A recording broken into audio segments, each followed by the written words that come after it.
Medicaid is among programs vulnerable to funding cuts under the Trump administration. It's a program proven to reduce crime and make communities across the country healthier and safer. 22 News State House reporter Olivia Ray has an analysis opinion on how these cuts may be made on the federal level.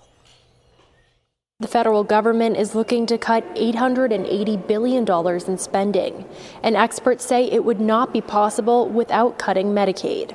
Trump has pledged not to cut Medicaid or Social Security and instead crack down on waste and fraud. But experts say his goal for spending reduction would be impossible without those health care cuts. In a Thursday Blue Cross Blue Shield insurance webinar, policy expert Patricia Buzang explained a few ways congressional Republicans could reach that $880 billion in cuts, including reducing the amount the federal government matches state health insurance spending, shifting the funding burden to states with a per capita spending cap, and doing away with Medicaid waiver programs. If the $880 billion target stands, states would need to pull back some of their own funding from federal matching programs, which would further gut the Medicaid system. Buzang says that in the Bay State, Medicaid cuts would result in the loss of health insurance for about 2 million residents and essentially dismantle Mass Health, which is the largest line item in the governor's proposed fiscal year 2026 budget. If Massachusetts were to pick up the tab on Medicaid following cuts, the state would have to increase spending by an estimated $15 billion over 10 years, an unfathomable amount without major tax hikes, or even dipping into the state's so-called rainy day fund.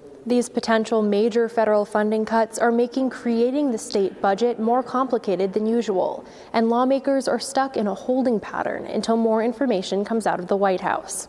Working for you from the State House in Boston, I'm Olivia Ray, 22 News.